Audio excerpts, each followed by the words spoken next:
My dad, Joe Kinkella, was a test pilot in the 1950s and 60s. This is a story, in his own words, about a couple of P86s and a flight that ended in a bailout over Catalina Island. And if you listen to the end, I'll let you in on a secret. Enjoy.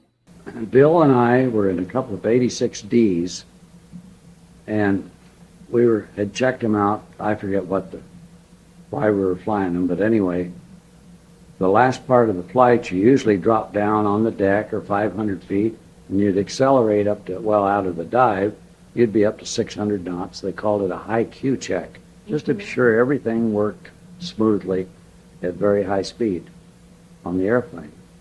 Besides that, I liked it, going along at a few hundred feet at just below the speed of sound.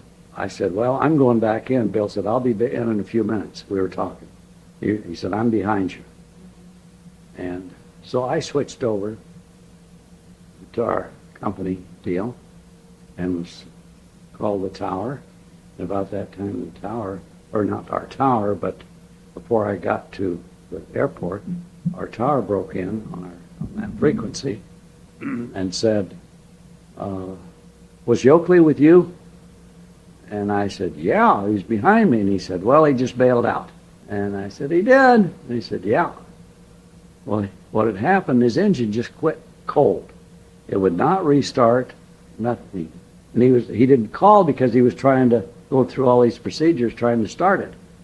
By the time he realized it wasn't going to start, he wasn't close enough to any airport to dead stick it. So then he had pulled up to about 8,000 or 10,000 feet. He's doing well over 500 knots. You could pull up with no engine up to 20,000 at that speed.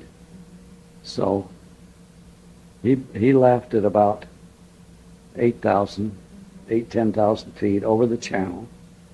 And the airplane, that changes the CG, because the pilot's seat, the pilot itself, the canopy, so that the CG kind of works back, and it entered into a perfect glide.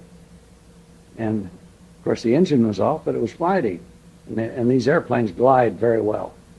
And so it circled Catalina on the backside, rolled out, and headed directly for downtown Avalon. It just zeroed in on Avalon.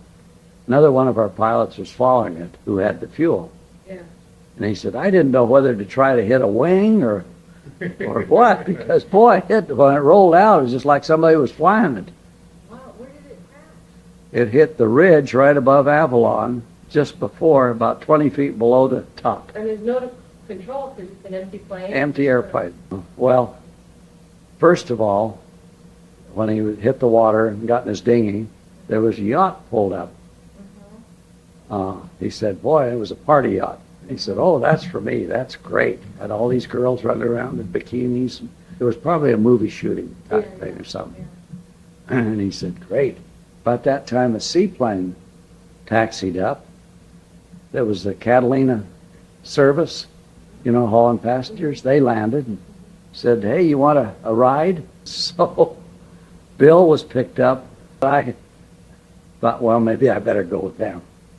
So he paddled around and got to the back door, and about that time a helicopter come down and blew him away from the seaplane.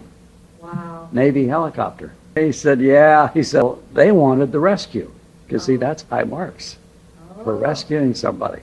Blew him away out where he couldn't get on the boat or the airplane. So then they put down a harness cable and picked him up into the helicopter. Only they wouldn't let him near the boat. They kept blowing him away. So anyway, he went up there, and it was from an aircraft carrier on the other side of Catalina. So they took him out to the aircraft carrier. He spent the night. Yeah. The next morning, they brought him ashore. Thank you for listening to the end. And here's the secret. CG means center of gravity. This is the test pilot's daughter saying thank you for listening. Until next time, over and out.